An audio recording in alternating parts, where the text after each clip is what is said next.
All right, guys, I want to talk to you about the four I's. The four I's, which are the instinct, your intellect, your imagination, and your intuition. What are the differences between these four? And what are the true differences between these four? And how you can use these and polish them and elevate them to a higher level, so you can improve and enhance your experience of existing. Okay. So first, the the instinct. This is very important. When somebody thinks about instinct, they connect with an evolutionary response of the body, and that is correct.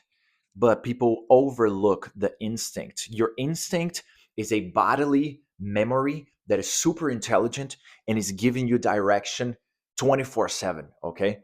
So the instinct comes through the body. The body responds before the mind.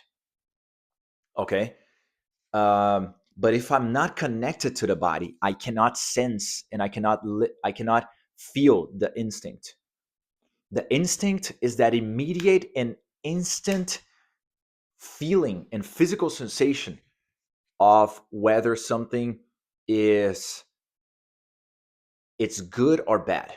Okay, is that first filter. That's your instinct. We've all been in a situation where something happened and your body was telling you one thing, like this is not good, but because you were not connected to the instinct, you were like, yeah, sure, but then, right, you didn't follow that first sense, that bodily sensation, that physical wisdom that was trying to talk to you. Okay, so it's very important to understand how the instinct works. The body speaks before the mind. That is why it's very important to be connected to the body and the way that you're feeling, which is basically how your instinct in this case is communicating to you. Okay, you want to be more aware of the body and not just lost in mental dialogue 24/7. Your body knows a lot. Okay,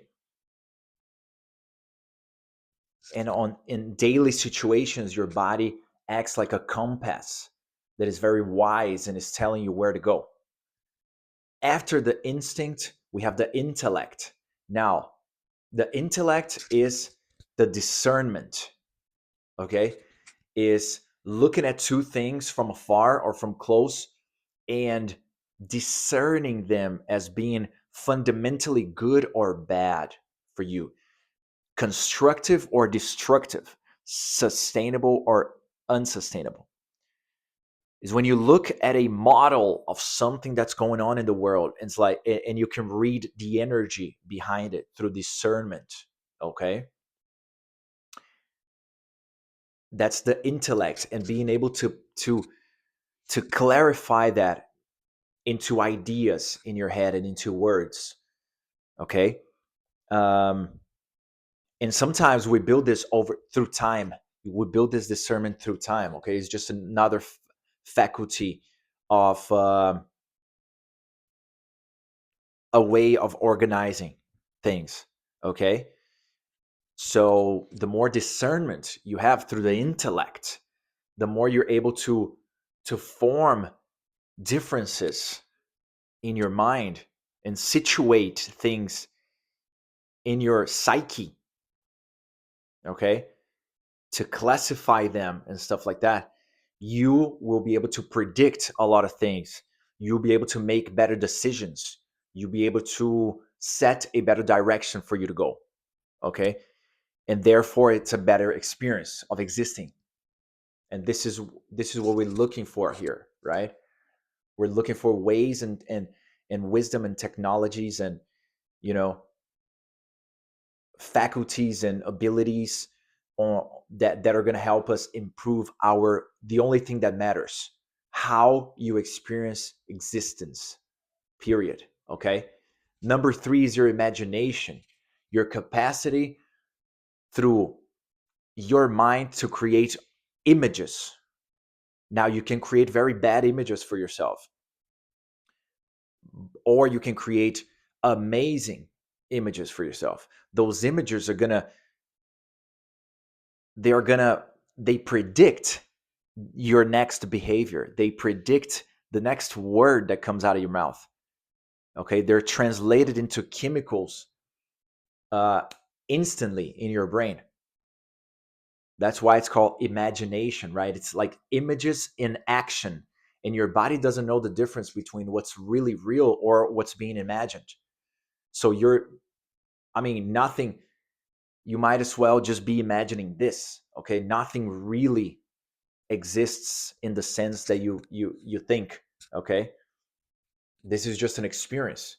So your ability to imagine the best scenarios for you, it's connected to the quality of this experience, okay? And literally you have your imagination in your hands. Always align your imagination with the best possible scenarios your imagination could possibly picture and create, because those potentials are available. Therefore, you should take possession of them. You should claim them, because they're in your power to do so. Okay? So all these faculties, they should all be aligned. They should all be aligned in the same purpose, a higher purpose, for you to exist better and better. Okay? So you have your imagination, and then you have your intuition. Your intuition is different from the instinct.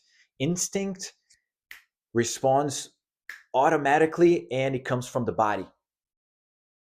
Okay, when something feels off in the moment. Okay, um, intuition comes from a position of security, safety in the body, harmony.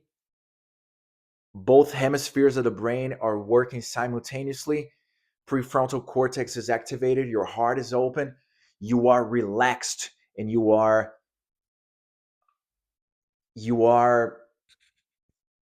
almost like you're in flow. You're in flow, and intuition comes as a direct message. It's like you're opening a space.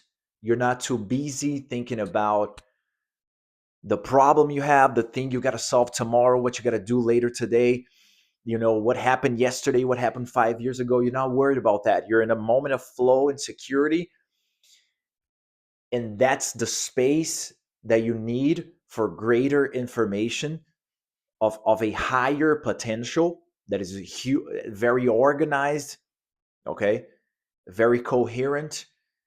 It's going to take you to better places in life. It's a higher level of instruction from a higher self to yourself. You know, um, it comes from a very empowered position. It's a it's a higher level of operating, right? When you're open like that. Intuition comes and you download a message of, sometimes of what you're going to do next, okay, or which path to follow. All right. So these four faculties, they're very important. So I wanted to illustrate these four faculties to you, so you could, understand on how to use them better. Okay. They're present in your life at all times. You don't want to be um, misguided by appearances. Not everything that looks cool is actually cool and sustainable. Not everything that looks good is good. Not everything that looks like, just because everyone else is doing that is not inherently destructive. Okay, look at what happens in the world, and look at the people and think, do they have discernment? Do they have this clear intellect, or are they all just following the herd, just following the masses? Do they have the most elevated levels of imagination to create only good, and I mean good, like very good, very empowered scenarios and behavior for themselves, or are they low key have been abused in the past and suppressed in the past and oppressed in the past, and that's what they you see so many things in social media today that are overly sexualized or overly, they just carry these lower level of uh, consciousness, which is more survival driven than anything else. You know, think if those people are coming from the most elevated and empowered and wise and safe level of consciousness and way of operating. Okay. So think of all these things, start using the four eyes in your life, and you've been already using them. Now just become, it's about becoming more and more aware of them. Um, so yeah, so we can keep improving our experience in the now, in the eternal now.